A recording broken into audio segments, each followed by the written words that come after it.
나를 힘들게 하는 인간관계는 끊어버려라. 세상에는 우리를 힘들게 하는 존재가 너무 많습니다.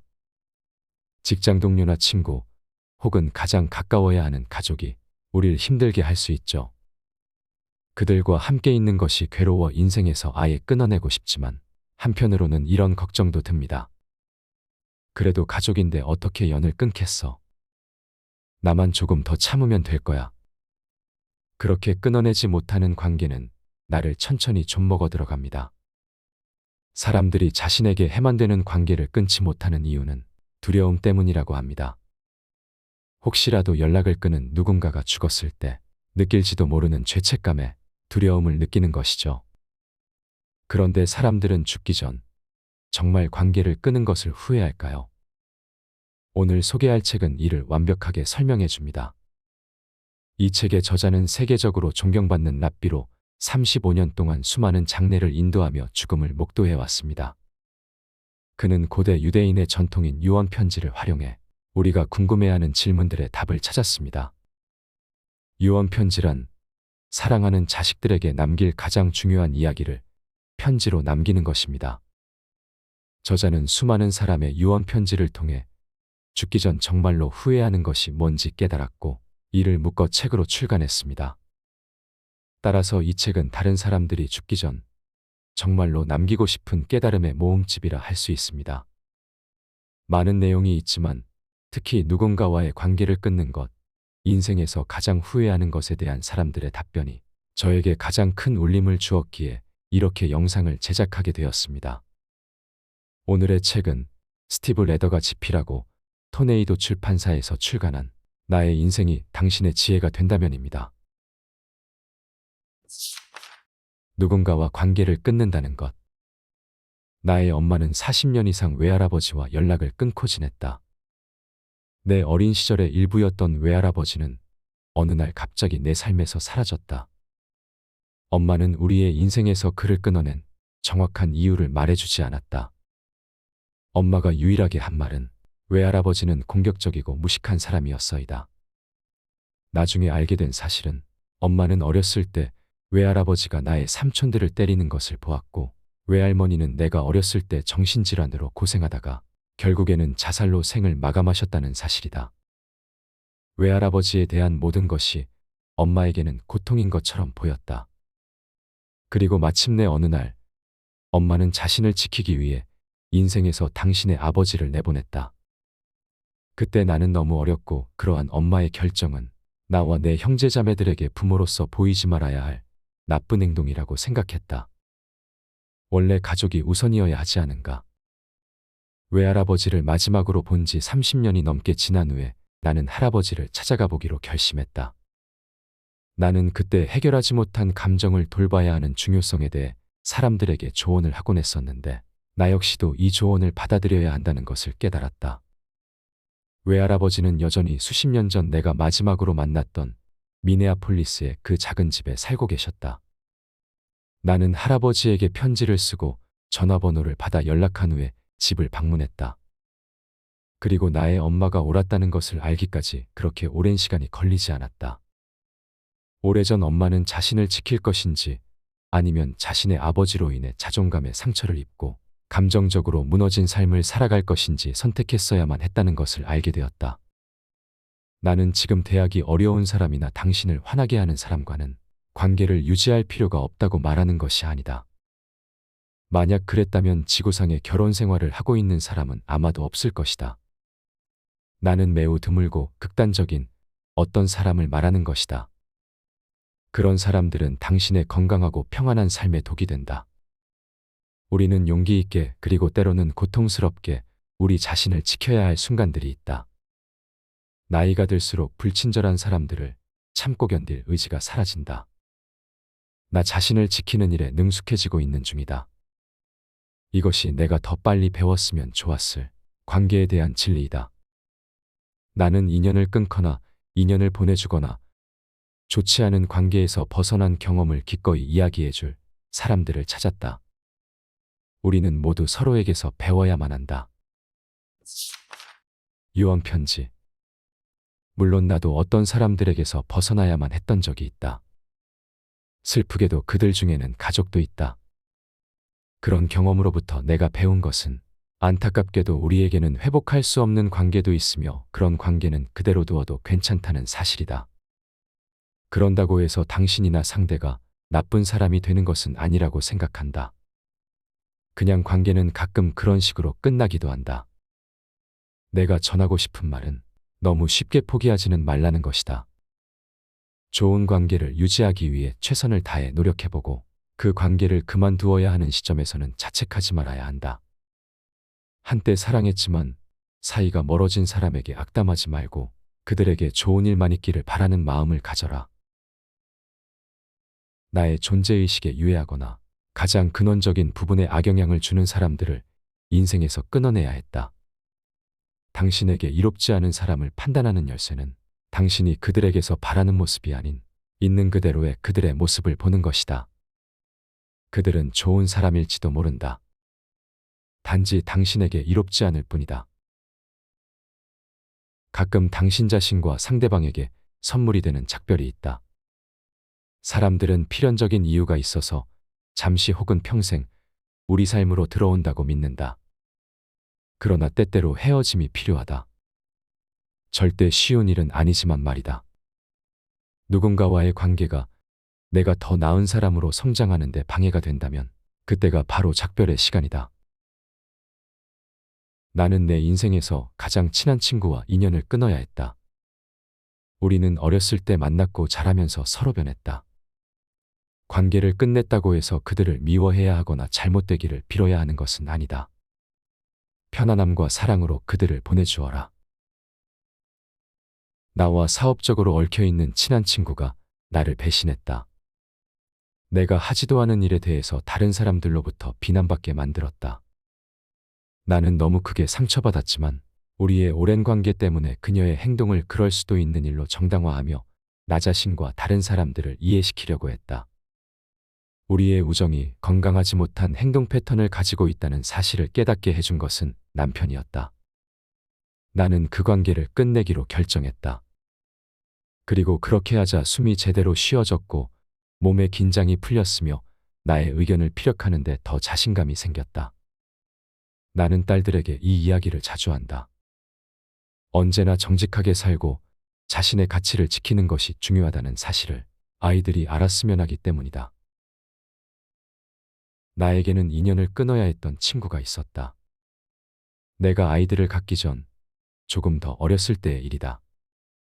이 친구와 당시 그녀의 남자친구는 우리 가족의 삶에서 매우 중요한 역할을 했다. 솔직히 말해 내 삶에서 그들을 잃는 것은 고통스러운 일이었지만 나는 우리의 관계가 굉장히 불균형적이고 건강하지 않다는 것을 인정해야 했다. 시간이 지나면서 모든 관계는 변하기 마련이다. 우리도 누군가와 함께 변화하고 성장할 수 있어야만 이 관계가 지속되고 깊어질 수 있다는 것이 내가 가족들에게 전하고 싶은 진리이다. 때때로 건강하지 않고 독이 되는 관계는 정리해도 된다는 말도 전하고 싶다. 원한을 품지 말라. 지나간 일은 떨쳐내고 앞으로 나아가라. 당신의 삶에서 그 사람이 왜 중요하지 않은지를 생각하라. 가장 후회하는 것은 무엇인가? 삶에 대한 후회가 전혀 없는 사람들도 있다. 이들은 삶의 모든 결정과 경험이 궁극적으로 신의 손에 달려 있다고 믿는다. 내 친구 아만다는 나에게 이런 말을 한 적이 있다. 난 지난 일에 대해 그때 그렇게 하지 말았어야 했는데 같은 후회를 해본 적이 없어요. 아만다의 남편은 코로나 바이러스에 감염되어 젊은 나이에 세상을 떠났다. 그녀와 6개월 된 그들의 아이만이 세상에 남겨진 것이다. 하지만 그 힘든 상황에서도 그녀는 말했다. 신께서는 나의 삶을 이끌어 주시고 내가 항상 있어야 할 곳, 내가 언제나 향해야 할 곳으로 인도해 주신다는 믿음이 있어요. 그러나 아만다와 같은 태도를 가진 사람들은 소수에 불과하다. 사실 대부분의 사람들이 많은 후회 속에서 살아간다. 과거에 했던 행동이나 실수 때문이 아니라 마크처럼 하지 못했던 일 때문에 후회한다. 심리학자인 윌리엄 마스터는 3,000명에게 다음과 같은 간단한 질문을 했다. 무엇을 위해 살아야 하나? 그 결과 응답자의 94%가 미래를 위해 현재를 견디고 있었다. 그들은 앞으로 일어날 일을 기다리고 이상형이 나타나기를 기다리고 아이들이 자라기를 기다리고 대출금 상환을 마치는 날을 기다린다. 휴가를 기다리고 은퇴를 기다리고 지역 사회에 참여할 때를 기다리고 새로운 기술, 취미를 배울 때를 기다린다. 기다리고 기다리고 계속 기다린다. 매일 새로운 날과 기회가 우리를 지나쳐가지만 우리 중 94%의 사람들은 다른 날을 기다린다. 사람들에게 삶에 대해 질문하게 되면서 내가 알게 된 놀라운 사실은 대부분의 사람들이 할 수 있었지만 하지 않은 일에 대해 후회하는 경우가 그렇게나 많더라는 것이며, 또 하나는 이 책에 공유한 친구들의 대답이 보여주는 것처럼 사람들의 후회에는 다양한 공통점이 존재한다는 사실이다. 우리 대부분이 놓친 기회의 종류는 같고 결국에 우리는 같은 것들을 후회한다. 타인의 기대를 충족시키는데 자신을 소비하느라 갖지 못했던 기회, 다시 말하면 실현시키지 못한 꿈에 대해 후회한다. 너무 오랜 시간 동안 도움을 요청하지 않고 혼자 고통받는 쪽을 선택했던 것에 대해 후회한다. 또한 가장 소중히 여겼던 사람들과 중요한 순간에 함께하지 못해서 영원히 놓쳐버린 시간들을 후회한다. 이 장에서 무엇을 후회하는가라는 질문에 대한 친구들의 대답을 공통된 주제에 따라 정리했다. 이제부터 읽게 될 다양한 후회의 기록은 여러분이 자신의 후회에 대해 생각해보고 가족과 공유하도록 도와줄 것이고, 그로 인해 당신이 사랑하는 사람들은 훨씬 더 적은 후회 속에서 살 수 있도록 도와줄 것이다. 유언편지. 나의 가장 큰 후회는 젊었을 때 주위를 돌보지 못했던 것이다. 나 자신에게만 열중한 나머지 내가 사랑하는 이들에게 실망과 슬픔을 준 것 같다. 그랬던 나의 모습이 부끄럽다. 이러한 실수를 피할 수 있는 유일한 방법은 좋아 보이는 것에 신경 쓰지 말고 그냥 좋은 것을 하는 것임을 이제는 알고 있다. 나는 기도한다. 나의 딸, 조카, 손자가 나의 이러한 경험을 참고로 해서 열정과 사랑으로 주변을 보살피고 동시에 그들의 목적을 이루기를. 나는 나의 꿈을 위해 나아가기 전에 타인의 동의를 얻으려고 주저했던 날들을 후회한다. 당신이 자신의 두려움을 온전히 마주한다면 그런 후회는 없을 것이다. 많은 실패를 경험해 보기 바란다.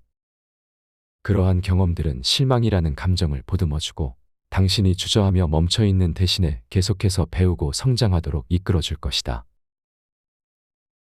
거의 매일 하는 후회가 있다. 가까이 있는 타인이 나의 가치를 결정하게 하는 것이다. 보통 나에 대한 타인의 비평은 나를 위한 조언이라기보다는 그들 자신의 열등감의 표현인 경우가 대부분이었다. 우리 모두는 질투에 사로잡혀 있다. 따라서 순진하게 타인의 평가에 영향을 받을 필요가 없다고 믿는다. 질투는 악마의 눈이라고 한다. 쉬운 일은 아니지만 우리가 할 일은 더 넓은 풍경을 보기 위해 타인의 시선에서 벗어나는 것이다. 나의 가장 큰 후회는 내가 무언가를 결정할 때마다 두려움과 불안에 떨었다는 것이다. 나는 자신감과 신념을 가지고 중요한 결정을 할 만큼 충분히 나 자신을 믿지 못했었다. 나는 성장 배경 때문에 자의식이 충분히 발달하지 못했으며 내가 누구인지 어디서 왔는지에 대한 답을 찾지 못해 매우 불안해했다. 또한 가끔은 내 안에 재능과 타고난 자질이 있다고 믿게 해주는 자신감조차 없었다. 다른 사람들은 명문대학을 나왔고 유명한 부모가 있고 많은 돈도 가졌지만 나는 그중 아무것도 갖지 못했으니까. 나는 일하면서 경쟁해야 했던 사람들보다 늘 더 부족하고 가치가 떨어지는 사람이라고 느꼈다. 커리어에 있어 중요한 갈림길에 설 때도 항상 부담이 가장 적은 가볍게 갈 수 있는 길을 택했다. 그것은 잘못된 결정이었고 그것으로 인해 나는 엄청나게 큰 대가를 치러야 했다. 잘못 들어선 길에서 나와 올바른 목적지로 돌아오기까지는 수년이 걸렸다. 하지만 나는 그 경험으로 소중한 교훈을 얻었다. 결국 나를 최고의 자리에 올려놓는 것은 나 자신의 경험이며 작가이자 이야기꾼으로서 내가 가진 재능이었다는 사실을 말이다. 나를 끊임없이 남과 비교하면서 내 재능을 폄훼하고 약점만을 크게 생각하며 그러한 잘못된 인식에 근거하여 중요한 결정을 내렸던 것을 후회한다. 지금은 내가 가진 재능에 감사하며 소중히 여기고 있다. 또한 이러한 경험을 바탕으로 나의 딸에게 자신의 존재와 재능에 자신감을 가지라고 말해주고 두려움이나 불안한 감정이 아닌 그녀의 가장 큰 갈망과 가장 위대한 잠재력에 근거하여 결정을 내리라고 조언해 줄 수 있게 되었다. 하나를 골라야 한다면 때때로 내가 원하는 것을 먼저 생각하는 능력이 부족했던 것을 후회한다. 품위 있는 거절을 하라.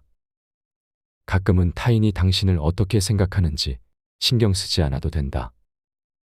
자신이 원하는 것이 무엇인지 생각하면서 타인을 배려하는 일도 얼마든지 가능하다. 자신을 우선시하지 않는 사람이 타인은 이기적이라고 원망하는 것은 잘못된 일이다. 나는 비교하고 평가하고 허락을 구하고 상처받고 인정을 바라고 밖에서 행복을 찾는데 너무 많은 시간을 썼다. 이제는 사람들을 용서하고 그들을 있는 그대로 인정하고 싶다.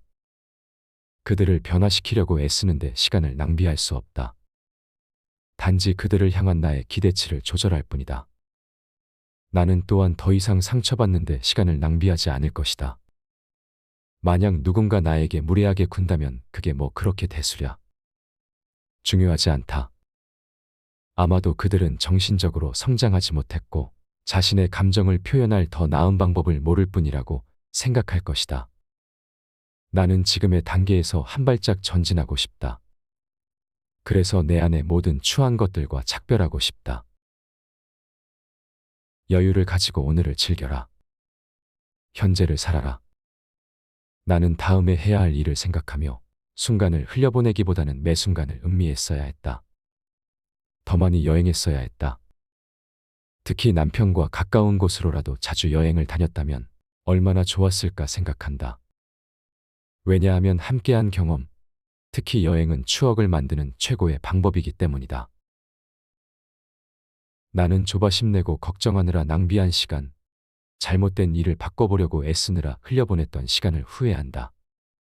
나의 할머니는 이런 명언을 남기셨다. 난 내가 어쩔 수 없는 일에 대해서는 걱정 안 한다. 나는 그런 정신 상태로 무장하기까지 너무 오래 걸렸다.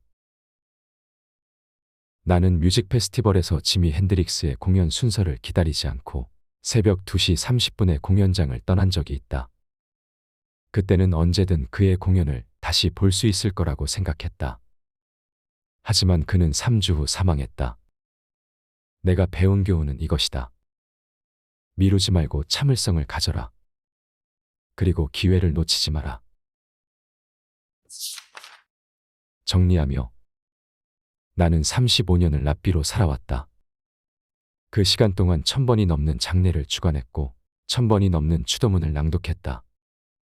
오랜 시간 내 아버지를 비롯해 많은 사람들의 죽음을 가까이에서 지켜보며 배운 것이 있다. 우리는 옷이나 자동차 같은 물질적인 것을 위해 인생에서 너무 많은 시간을 쓰고 있지만 정작 우리가 세상을 떠났을 때 사랑하는 사람들에게 그런 것들은 전혀 중요하지 않다는 사실이다. 물론 우리 사회는 전혀 다른 것을 가르치고 있다. 우리는 돈의 힘을 강조하는 문화 속에서 자랐기 때문에 우리 자신의 가치가 자산에 의해 결정된다고 믿는다. 잡지나 TV의 광고를 유심히 보면 우리가 어떻게 물질적인 것에 중요한 의미를 부여하도록 세뇌당하고 있는지 알게 될 것이다.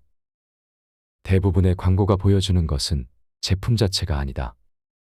그 제품을 소유함으로써 얻게 되는 즐겁거나 아름답거나 혹은 의미 있는 삶이다. 나는 아버지가 돌아가신 후 부모님 댁에 들러서 지하에 아무렇게나 쌓여있던 아버지의 잡다한 물건들을 보던 순간을 결코 잊지 못할 것이다. 아무도 그 물건들을 원하지 않았다. 심지어 중고물품 가게에서도 수거해가지 않았다. 아브라함 요수아헤셀의 말이 맞았다. 더 많이 소유하는 것이 더 많이 존재하는 것을 의미하지는 않는다. 다시 말하면 삶의 목적은 소유가 아니라 존재이다. 우리는 사랑하는 이들을 위해 이야기를 남겨야 한다. 그럼 우리가 세상을 떠난 후에도 오랫동안 소중한 이들의 곁에서 함께할 수 있다. 죽음이 임박했을 때에야 우리가 남기고자 하는 말, 더 의미 있는 유산을 찾으려 하지 말고 미리 제대로 생각해 봐야 한다. 스스로에게 올바른 질문을 한다면 당신이 남기고 싶은 정말 중요한 말들을 찾을 수 있을 것이다. 이 책은 그러한 마지막 말의 유산을 위한 것이다. 내가 이 책을 통해 여러분에게 가장 중요하게 전하고자 하는 메시지는 마지막 말을 전할 때를 기다리지 말라는 것이다. 당신이 사랑하는 사람과 대화할 수 있는 마지막 순간이 언제가 될지 아무도 모른다. 당신에게 한 가지 약속을 하고 싶다. 만약 당신이 이 책에 나온 많은 사람들처럼 각각의 질문에 정직하게 답한다면 당신만의 유언 편지를 쓰기 위한 충분한 자료를 얻게 될 것이라고. 부담은 갖지 마시길. 이 책의 질문에 답해준 대부분의 사람들이 처음에는 글쓰기를 두려워했으나 결국 훌륭히 답안지를 완성했다. 나는 약속한다. 만약 당신이 이 질문에 진심을 다해 임한다면, 또 유언 편지를 쓰려고 앉아 있을 때 자신의 마음을 활짝 연다면 마법 같은 힘이 당신에게 주어질 것이다. 유언 편지를 완성하는데 몇 시간이나 며칠이 아닌 몇 분이면 충분할 것이다. 편지를 완성했다면 그것을 받게 될 사랑하는 이들과 공유해보라. 그리고 그들이 보관할 복사본 한 통을 주어라.